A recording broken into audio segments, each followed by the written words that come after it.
Hello, welcome to the Heart of the Piano YouTube channel. I'm Bob Rose.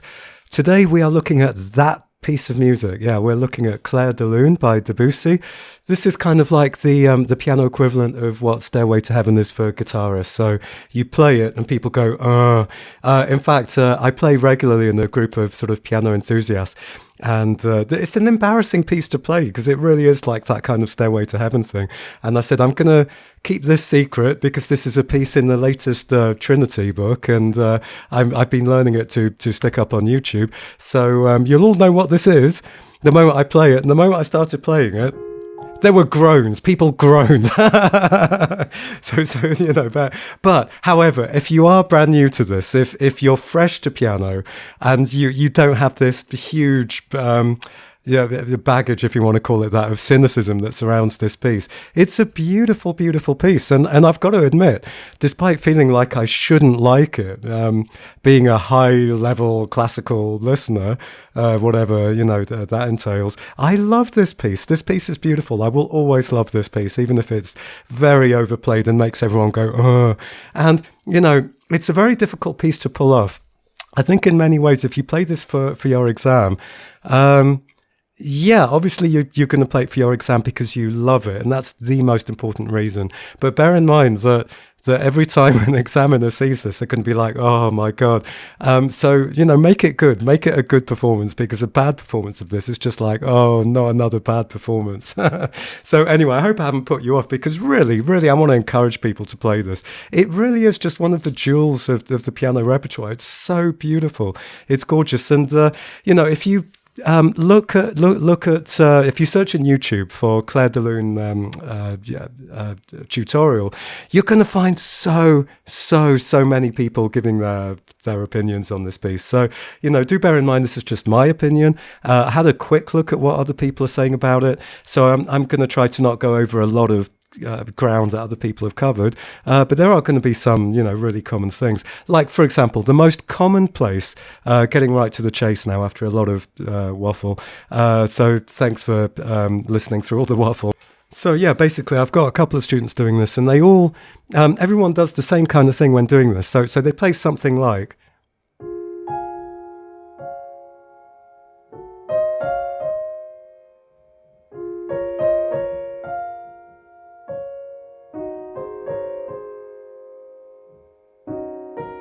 and the thing is, it might sound like it does that, but it absolutely does not do that. It's really hard to truly get across why this is so important, because a lot of this is just like, this is just what you do in classical music, which in a way isn't necessarily the best reason, but I'll provide I'll try and persuade you that basically the piece has 3 beats in each bar. It's in 9/8. 9/8 is a compound time signature, so the 8 basically means that each beat is a dotted crotchet or a dotted quarter note, meaning 1 and 2 and 3 and 1 and 2 and 3 and so instead of counting 1, 2, 3, 4, 5, 6, 7, 8, 9, there are not 9 beats in each bar, despite what some people say. I very, very strongly believe that when you see 9/8, there are not 9 beats in the bar. There are 3 beats in the bar. Each beat has triplets. It's 1 and 2 and 3 and or 1, 2, 3, 2, 2, 3, 3, 2, 3. I prefer 1 and 2 and 3 and but basically it's 1, 2, 3, 1, 2, 3. 1, 2, 3, 1, 2, 3. Now, you don't have to be a metronome. You don't have to be 1, 2, 3, 1, 2. But that pulse has to be there in some way or another, even if it really breathes. Imagine you're conducting. You can go 1, da, da, 2, 3, 1, 2, 3, 1. Sorry, my conducting was wrong there. 2, 3, 1. It can breathe, it can ebb and flow. But what it can't be is 1, 2, 3, 1, It absolutely can't do that. Whatever is happening, you can't break that thread of your counting. So I kind of recommend to all my students that they count out loud. But this doesn't mean you have to count out loud like a metronome. It can breathe. 1, 2, 3. 1, 2, 3. 1, 2, 3. 1. And you might want to just elongate that 3 slightly, but not like 1, 2, 3, 1. That's just not how it goes. And the thing is, the people who do that are not just even counting. They just play. Like, they're just emoting and just hearing. There is no beat. There is no awareness of any pulse.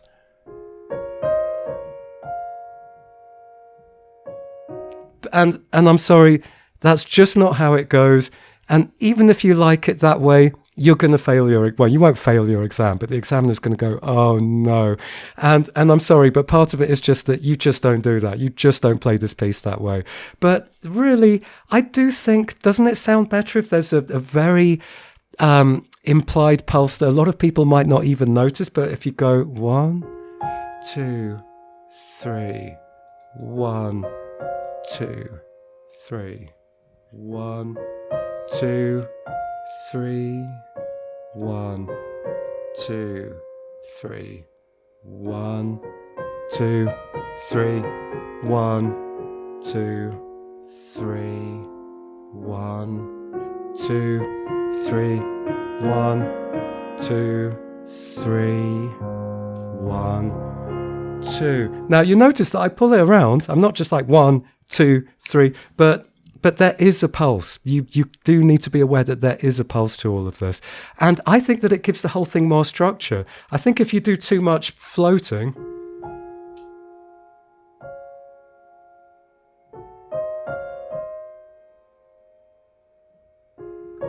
by the time you get to, you're going to feel like you're lost. You're just going to feel like that the thing just has no structure. It's just woolly. It just falls apart.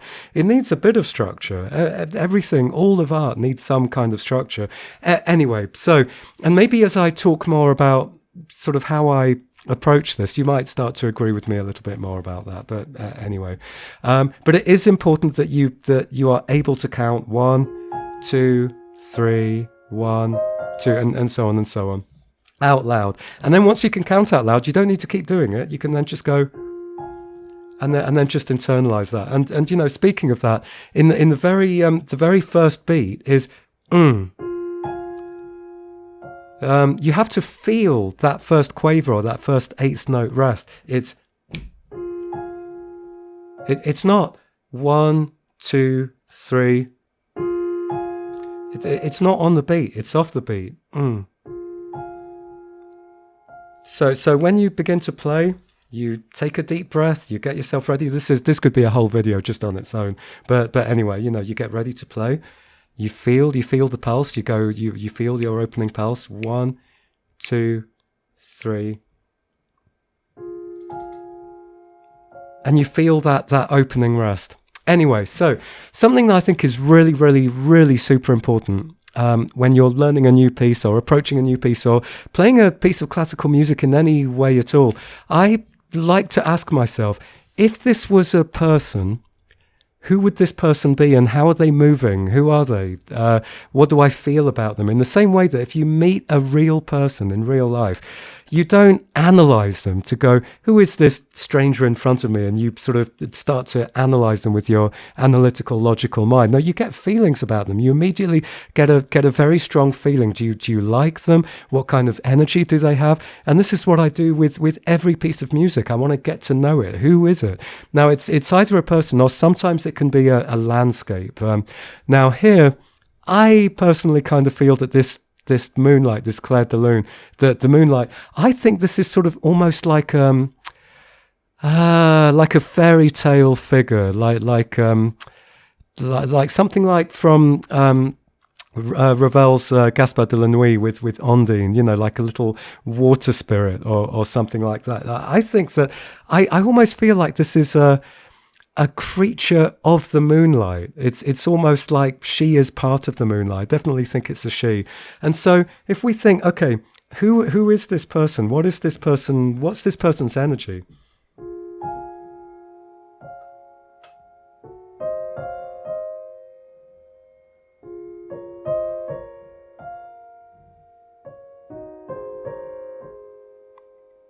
And, I'm thinking, well, how are they moving? What are they saying? What are they feeling? And what I feel is I feel it's very playful. This, and by the way, here's another really, really important thing. So many people, I think, get this wrong, and I am going to say wrong here rather than my opinion. We've got ba-dum, da. It's dum, dum. And he puts a phrase over it. So you can see that he wants dum, da. And it's falling. It goes bum da. It's like a cool da dum da da, and I think it's a little bit. It's sort of like subtly seductive. Dum dum da. It's like calling. It's like come here, come hither. Dum da. It's beguiling. It's evocative. It's seductively inviting. All these kinds of things. So it can't be da dum. And then going down on that one. That's not what it is. It's you lean into the top one and then you relax on the second one. Now, I happened to watch on YouTube as I was doing a bit of research for this piece and saw Bang Bang, as a lot of people call him, Lang Lang. and of course, he plays the first two notes. Actually, it was like, oh, that's not bad. He goes, sounds beautiful. Then he goes, I'm like, oh no, what have you done? No, just no. Anyway, don't get me started on that. Anyway, so it's sort of slightly coquettish. I think that word is sort of quite applicable here. And then it sort of comes to a little bit of a rest. And then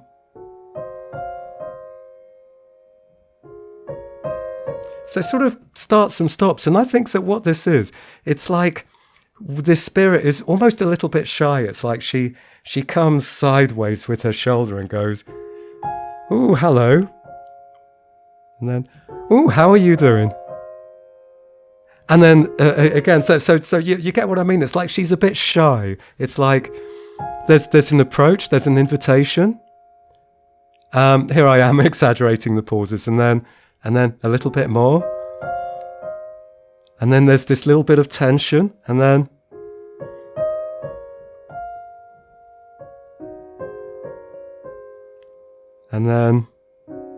she gets a little bit bolder, a little bit braver, opens up a bit more, a little bit shy, a little bit bolder again.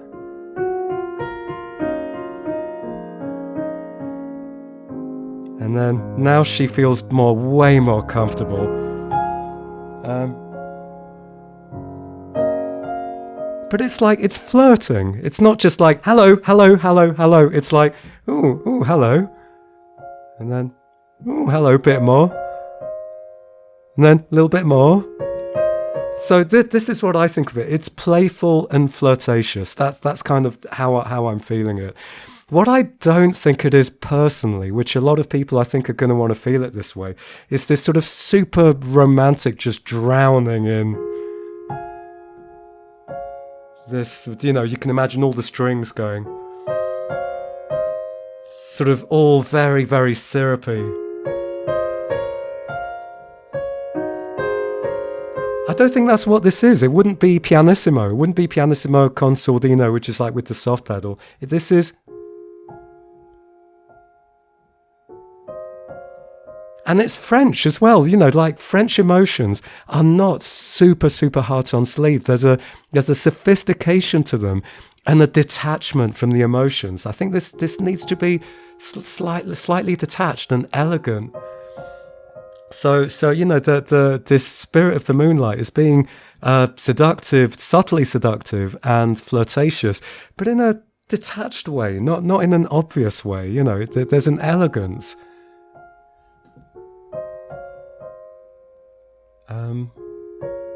Which is why it's not just this sort of go, and then there's a bit of a pause, It's a little bit of French reserve, you know? A bit of French elegance. A raised eyebrow. There's a lot of looks and a lot of tension that's building. You know, that's what I think about this. So, you know, I know that a student of mine, a younger student of mine, heard my performance that I put up on YouTube. There is a performance on YouTube, by the way. There'll be links above and in the description below to the performance on YouTube with some really, really good artificial intelligence images that I created. But anyway, so his comment was, yeah, it's decent, I think he said, but the beginning is too fast. And I think probably what he wants is more like very, very romantic and sort of...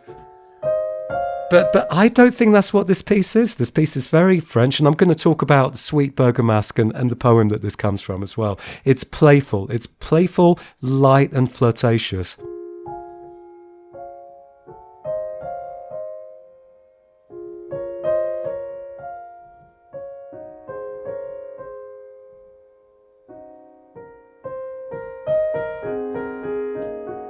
And I can pull it around quite a bit there.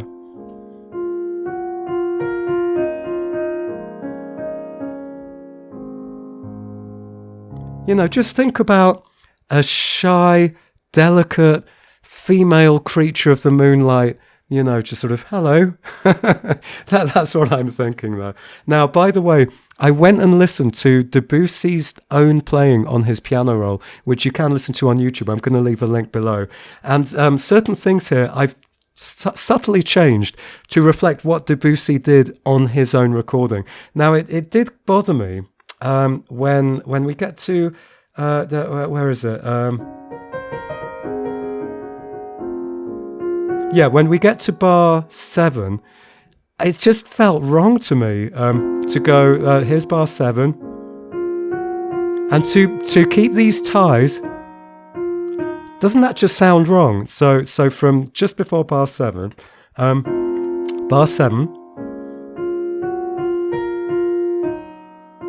that just doesn't sound right to me. So I listened very closely to Debussy's own playing, and he plays the whole chord again on the 3rd beat of bar 7. So it actually goes bar 7, no tie,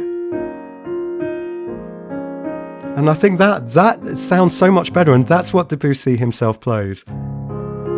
Da, dum. Not like Bang Bang does. Dum, bang. Anyway. And I think here you really can blur the pedal. So we've got this D flat harmony in bar 9.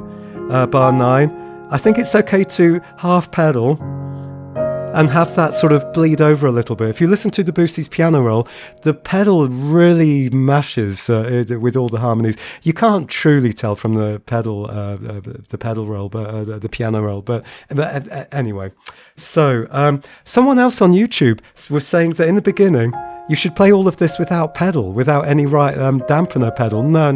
You want to like the pedal changes the color, not just the left pedal, but the right pedal. You need to make this very, very gentle, and it's okay if all the notes blur into each other a little bit, even within harmonies, if you're careful. Anyway, moving on. You obviously have to be very, very careful with your chord weighting. So to bring out the tops and not just go. You know, you have to think about which notes you're bringing out in the texture, and also it's probably going to always, to everyone, be tempting to play it louder than you should play it. It should still be PP here. It should be like almost whispered, you know? I think I probably in my performance still played it way, way, way too loudly. But anyway, I'm not going to say too much more about the chord weighting because I could talk for ages and ages about that. But it is important that you think about, when you play a lot of notes in one go, which ones you bring out. And there is so much that I could say about this piece, but I'm going to just basically try and move on. Now, here, bar 15, the start of the next page. I like what Debussy does on his piano roll, because a lot of people might listen to my performance and go, why did you do that? Why did you spread it and arpeggiate it?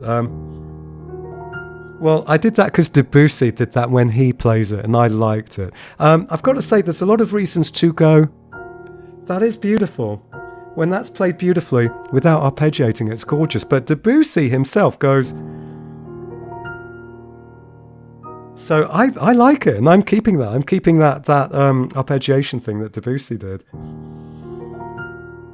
And then bear in mind that you are still in 3. 1, 2, 3, 1, 2, 3, 1, 2, 3, 1, 2, 3. It's really important that you notice that and that you feel this. Do not just like wing your way through it and not know where the pulse is. 1, 2, 3, 1, 2, 3. And you can just do little leans into where the beat is, like here. 1, 2, 1. Like sorry, 3. On the 3, you can lean into the 3 a bit. 1, 2, 3, 1, 2, 3. So it's really important to know where those beats are, and so on and so on. Also, something else that's really, really, really important. Any person teaching you this will talk about the importance of knowing all the different layers that there are to this. And this becomes, I think, like for example, if we go from the beginning, we've got, that's its own line. So, da-dum, dum, dum.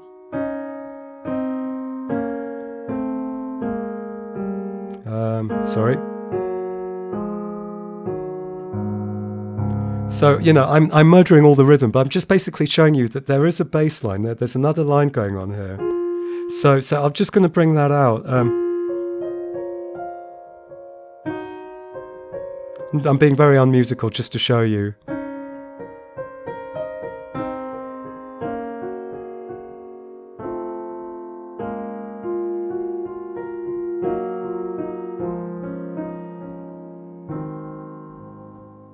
So, you know, I think it's useful to be aware of that. And then it becomes more important basically over the page, where we've got this bar 19. And I'm sure most of you are going to notice that this bass creeps up as you crescendo.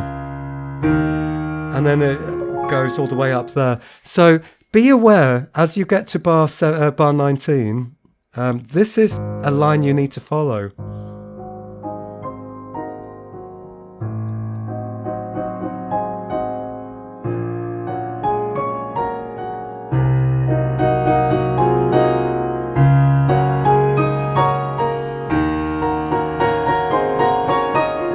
Now, I wasn't very subtle with it. I was kind of beating you around the head with it. But, you know, what you don't want to do is like you follow this line, get slightly louder, and then, well, there it's obvious that you just kind of weren't listening to it. So this, as it comes up, is building the tension, and it's something that you want to listen to. But there are lines and counter melodies like absolutely everywhere. Now, by the way, Debussy gets pretty loud when he gets to bar 24 and 25, and Debussy in his piano roll really pings this top note. So I am aware that I do ping that quite loudly, but that's because Debussy does that. And again, going from bar 24, 1, 2, 4, 1, 2, 3, 1, something like that. 1, 2.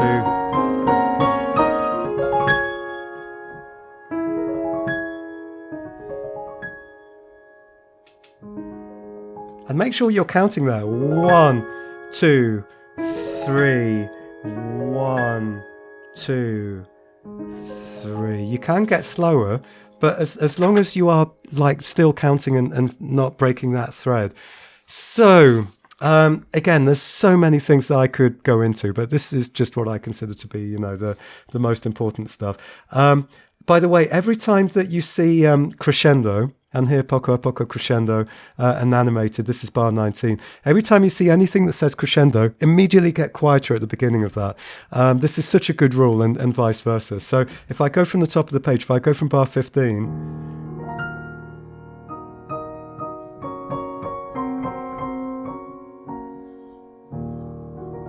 oops, quiet. Take your time building.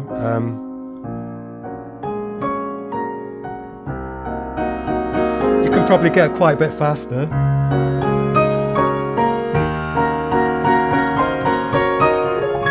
And so on and so on and so on. Anyway, so the good bit over the page. Now, there are fundamentally two extreme ways of playing this. I like to milk this. Not everyone likes to milk it, because we've got this beautiful D flat major harmony, this F minor harmony. These are both in the key signature, and then we have this sudden new harmony, which is basically F flat major. So, and then. It's a very unexpected harmony. And when we get there, I like to milk it. And if you listen to many of my other videos or listen to my podcast, you'll probably know that I sometimes talk about tension and release. And when there's tension, we feel tension, which is like emotion. Tension is something that's unexpected, that we want to linger on. You generally get a little bit louder and a little bit slower. And here's certainly slower. So if I want to milk the third beat,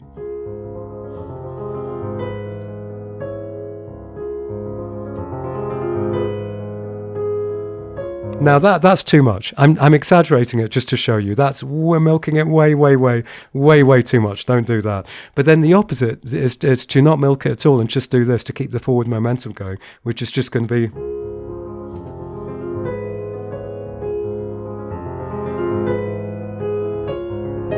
Now I think there's always going to be some element of milking. No one is just going to go.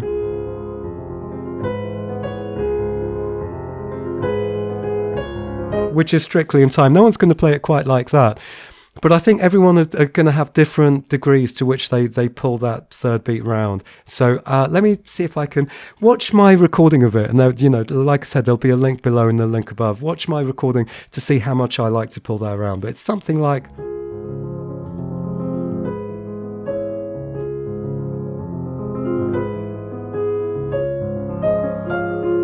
And so on and so on. So obviously,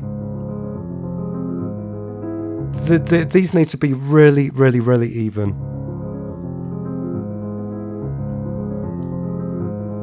So one thing that you might want to experiment with is using your arm and your elbow to move your whole hand across like this.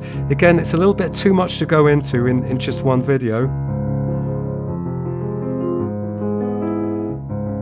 So in other words, you're using your arm to kind of help you get around these notes, which you kind of need to do here anyway. But don't just try and use just your fingers and not move your wrist a lot.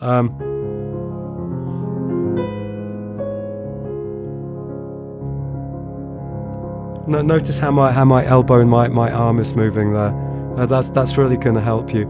Now, obviously, so many obvious things. We don't want this.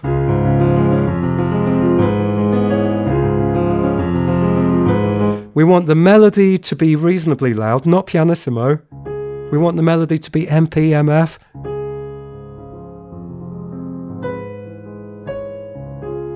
And then everything else, PPP.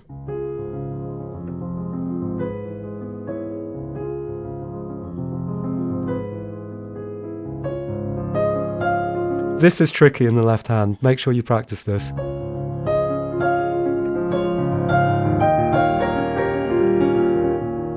And making sure that the left hand, because the left hand is the trickiest thing here. It's a very common problem for amateur players. That the most difficult thing is what everyone stares at, because it's quite difficult to play. The right hand here is relatively easy. So a lot of people are going to stare at the left hand. but we want the left hand to whisper, to breeze, you know, like the wind rippling across a field, which actually leads to the poem that Debussy originally based this on, but we'll come to that later. So you want, if anything, you want to be looking at your right hand at the top note.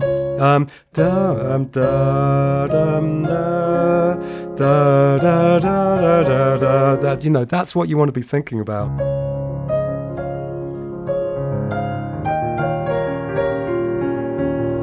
And making sure that this left hand is not too obvious. I mean, if I go on like this, I'm going to use up so much time, but let me try and quickly go through. Okay, so bar 31, there is a crescendo at the end of bar 31. For a long time, I've said that crescendo does not mean get louder. It means increase tension. And then on the Tone Bass YouTube channel, there was a pianist, Seymour, I can't remember a second though, who was saying actually that there was evidence that Brahms, I think it was, was explaining that crescendo markings in music, actually, they do not mean get louder. They mean basically slow down and get louder, which is like increase the tension. So what I like here is bar 31.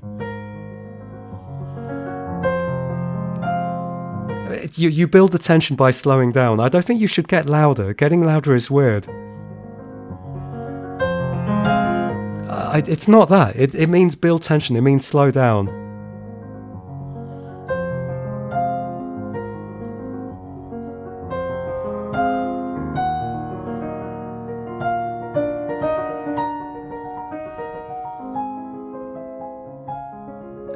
And by the way, Debussy really goes fast in the when you get to bar 27, which is all of this new section. It says un poco mosso, which basically means a little bit faster. Debussy goes really fast here. I didn't want to play it at his speed because it would have meant I would have had to have spent ages really learning this, because it's actually really hard at his speed. But I think as you get going, you can, especially when you get to the bottom of the page and you get to bar 34. By this point, I think I personally like it to have become quite loud. Not super loud, but let's say we're going from bar 32. A little bit more tension, and then we've got this.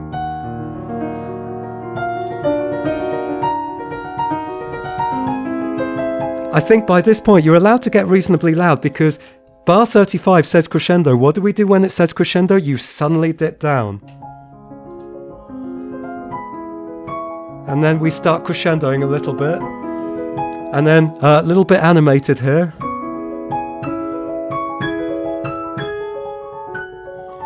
Which this to me is like a really obvious thing that a lot of people are going to play wrong.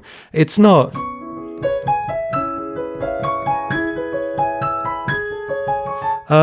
I think a lot of people, even when they get to grade 8, even teachers, I think, don't always understand this, that when you have one stave, like the right hand in bar 37, and you have some stems pointing up and some stems pointing down, this means there are two voices in that same line, or two different instruments. So if you look at the ones with the stems going up, they are dum, da dum, da dum, da dum, da, and then everything else is just in the background. It's accompaniment. So if I just play with the stems going up in the right hand, but with the left hand,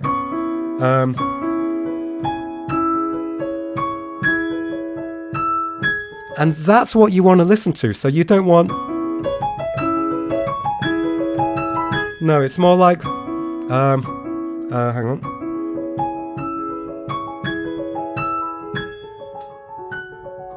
Which again, I forgot to mention, when in bar 27, it's actually quite tricky. The beginning of all of this, it's quite tricky right at the end of all of that, not to bash out that F flat in the right hand.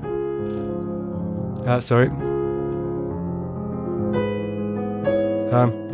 the A flat, the A flat. It's you don't want to hear that note.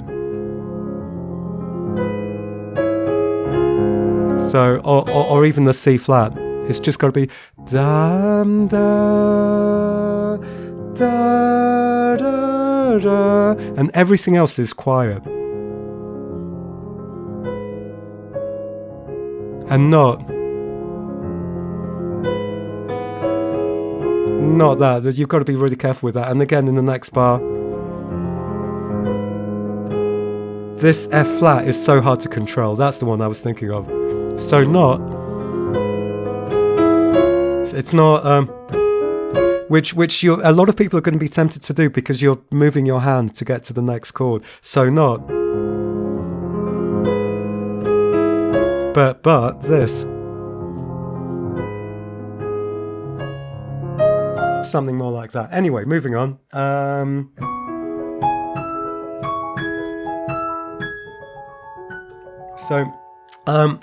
Yeah, I think I'm probably getting loud too quickly there because we're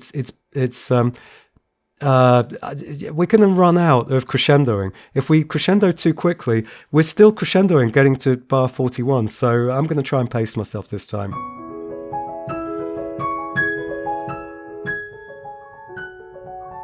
Now I can start to grow a little bit. And so here is where we arrive. This is the peak.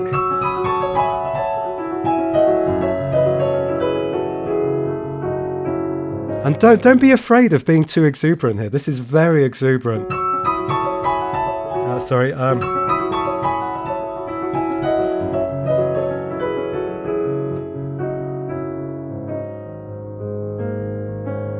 You know, you really reach a climax there. I'm not going to say anything more about that. And then we get to the bar 43, calm, which to me implies that you can slow down a bit. Personally, I think that can slow down.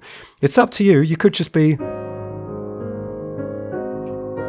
But I think we reach a moment of calm rhythmically. And notice again, you've got two lines going on here. You've got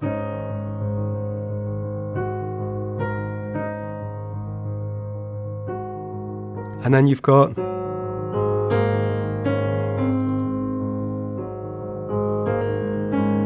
and you want to make sure that you are hearing these two lines separately in your mind.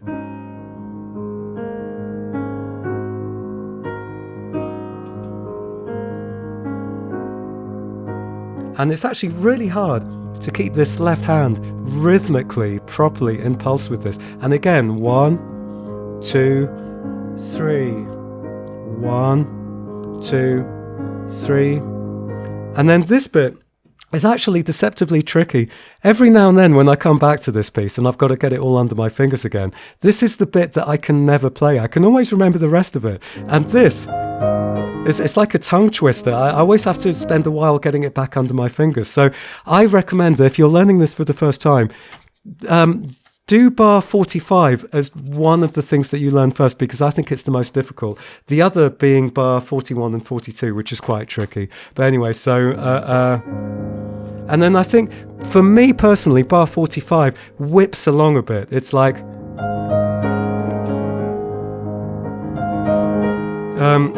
God, it's been a week since I've recorded this, and I'm already losing this out of my muscle memory, and my thumbs are bashing into each other. But it's almost like the wind picks up. So this has been very calm, very, very calm, and then the wind just starts to pick up, and then settles again. Something like that. Not terribly well played there. Sorry about that. And now we have this calm. And do bear in mind that the melody here goes dum dum da da da da. You must listen to this note that whole way through. Don't stop listening to it just because you stopped just because you're playing other notes, and it's not. So no, you've got to listen to this. Dum, da. You listen to this note die away. So even with all the rest of it,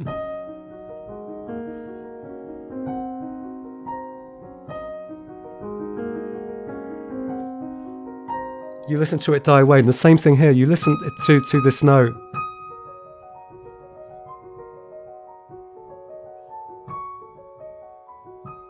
So in other words, da, da, da, da. It's all the same line. It's so important that you do that. I'm not going to go on too much more about that. I could, in fact, at some point I'm going to make entire series of videos just really about that. But anyway, moving on, because there's so much to get stuck in. Now, we are counting, obviously. 1, 2, 3. 1, 2, 3. 1, 2, 3. 1, 2, 3. But even with that counting and being aware of the pulse, the left hand is like it just sort of very quickly goes da, da, da, da, da, da. So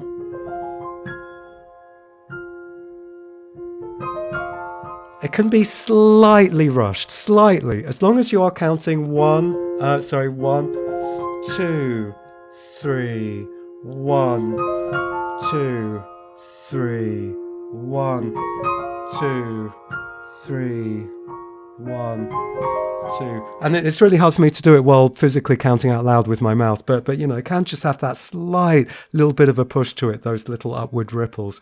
And do play it PPP. Not the right hand though. The right hand can come out a little bit more, the melody.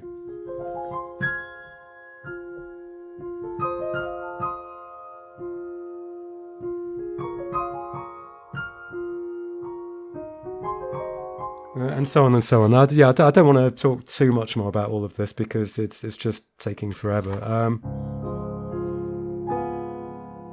That C flat is lovely. It turns into a secondary dominant. It's very, very hard to balance this. And by the way, this piece is so difficult to perform.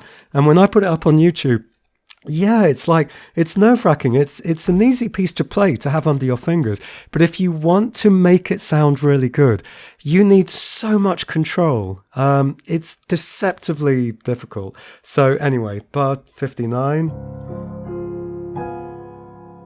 Not forgetting that every single time you get this, it's da-dum. So, I think this whole middle bit is much more romantic.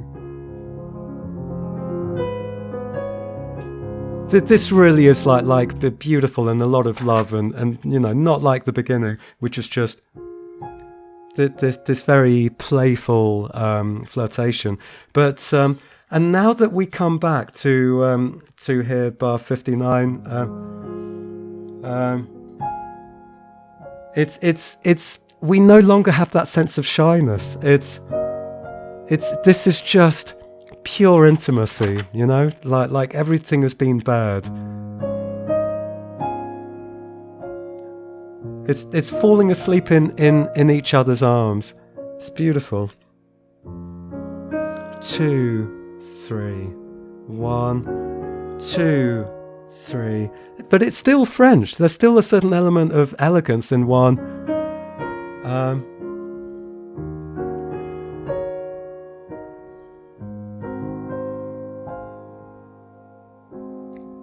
So I think not too romantic. It's still elegant. And by the way, bar 65, don't whack that top note. The melody is... That's your melody. This A flat in the left hand is just a little triangle going ding. Don't make too much of it. So in that bar, that's the note I'm listening for. That was too much of the triangle. Yeah. That A flat in the left hand, it's just a little bing, and then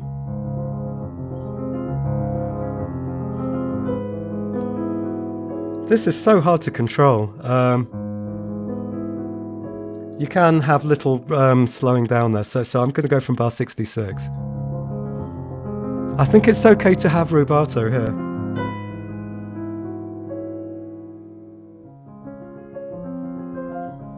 I think try not to blur the harmonies too much with the pedal there. Make sure you bring the tops out with the right hand. I mean, don't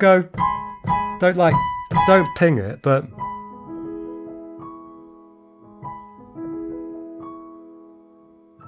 and then make sure you bring this top A flat out, but it's like settling into a soft mattress. It should feel that good, you know. And then I like to do my usual trick here of playing the very last note at the top with my left hand. Oh, whoop, too much. It's just a little bit of stagecraft, because when you're being watched, and it just makes it easier to bring that note out and have more control over it. I think you can just do it in the right hand, but I think it's just stagecraft. It looks better just going and then doing something very flowery. Because of course all these new, if you're doing a performance exam in particular, performance exams, the more theatrical you are, you're going to get more marks for it. So anyway, looking at the poems very briefly, it is interesting that originally Clair de Lune was not called Clair de Lune. It was called Promenade Sentimentale, based on a poem by Paul Verlaine, I would put it up on the screen, but I don't want to get into trouble with copyright and stuff. So it starts off: the setting sun cast its final rays, and the breeze rocked the pale water lilies. And I think this is like the breeze, you know, just, and also it's this kind of like wind rippling over the lilies, and among the reeds the huge water lilies shone sadly on the calm water. This is very, very much based on this. And me, I wandered alone walking my wound, which is very interesting. I'm not sure about the translation, but I wandered alone walking my wound, so that there's a lot of sadness here. Through the willow grove, the length of the pond, where the vague mist conjured up some vast, despairing, milky ghost, with the voice of teals crying as they called to each other, beating their wings. So it's very filled with emotion, you know, like really, and Debussy's title, Promenade Sentimentale, you know, very, very romantic. But then he retitled it just before it was published to Clair de Lune, based on another poem by Verlaine. And this is: your soul is a chosen landscape on which masks and bergamasks cast enchantment as they go, playing the lute and dancing, and all but sad beneath their fantasy disguises, singing all the while in the minor mode of all-conquering love and life so kind to them. They do not seem to believe in their good fortune, and their song mingles with the moonlight, with the calm moonlight, sad and lovely, which makes the birds dream in the trees and the plumes of the fountains weep in ecstasy, the tall, slender plumes of the fountains among the marble sculptures. This feels very, very different as a poem to the last one. And basically, you know, like I was saying before, that to me, it's very playful. It's very coquettish and playful and light. And this, you know, there's a lightness to all of it, I think. It's not too serious. It's love, but it's not like, oh, I'm walking my wound, like in the previous poem. And, you know, it's interesting. It says, on which masks and bergamasks cast enchantment as they go. Bergamasks are kind of like, I don't know too much about them. I think they come from Italy. And they're like, I think, festivals where people wear masks, and they're very playful. But I think on a deeper level, there's something very archetypical about sort of hiding all the deep human emotions beneath masks, beneath frivolity. And I think, you know, this is very French. It's sort of very carnival-esque. It's very, it's playful, but underneath all the playfulness are deep emotions, but they are beneath the surface. These are playing the lute. This is the lute. All but sad beneath their fantasy disguises. They do not seem to believe in their good fortune as the song mingles with the moonlight. That's, to me, what this piece of music is. Not like,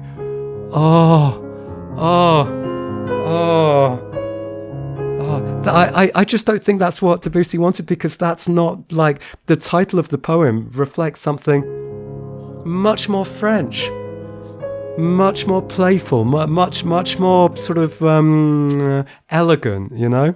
So I think that the poem's worth looking at for all these kinds of reasons. And anyway, this has been another one of my mammoth long tutorials. So if this has been useful to you, please do all the usual stuff that helps support and grow the channel, and reward me for all the time I put into it, such as like, subscribe, click on notifications as well if you want more notifications for more videos. Please do leave comments. It's always great to read your comments, even if there might be disagreements. And I will see you at the next video. Happy practicing. Go practice, or watch another one of my videos. So take care, goodbye, and enjoy this piece. Beautiful piece. Take care. Bye.